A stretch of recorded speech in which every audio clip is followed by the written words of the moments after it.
કોલેજમાં અભ્યાસ કરું છું અને આજે આ વાત કહેતા મને ખૂબ આનંદ થાય છે કે આજે હું જે વર્ગમાં ભણું છું તેમાં છોકરાઓ કરતાં પણ અમારી બહેનોની સંખ્યા ખૂબ જ વધારે છે. જે મોદી સરકાર આવી છે તેઓએ બહેનોને કન્યા કેળવણીમાં એટલું પ્રોત્સાહન આપ્યું છે કે અત્યારે બહેનો ભણતી થઈ છે.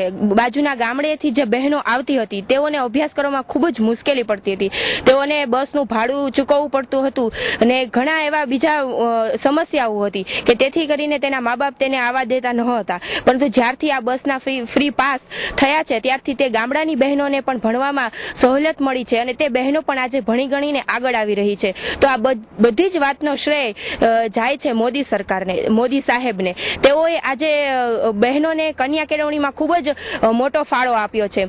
આજે અમારે ટ્યુશન્સ માટે રાત્રે ભણવા નીકળવું પડતું હતું બહાર, તો થોડો વખત એવો હતો કે ત્યારે અમને બીક લાગતી હતી કે આવારા તત્વોથી બહેનો ડરતા હતા. પણ આજે બહેનો એટલી નીડર બની છે, તેઓમાં એક વિશ્વાસ જાગ્યો છે કે કાંઈ પણ થશે તો ભાજપ સરકાર, મોદી સરકાર આપણી સાથે જ છે અને તેઓ નીડર પોતાના વિશ્વાસે બહાર નીકળી રહી છે, અભ્યાસ કરી રહી છે. ફક્ત અભ્યાસવાદની પણ ઘણી એવી કામગીરી છે જેમાં ભાજપ સરકારે ખૂબ જ સાથ સહકાર આપ્યો છે અને બહેનોને, કન્યાઓને આગળ વધવામાં ખૂબ જ તેઓએ મદદ કરી છે. અને આજે આ બધી વાતનો શ્રેય ભાજપ સરકારને જ જાય છે. જીતેગા ગુજરાત, જીતેગા ભાજપ.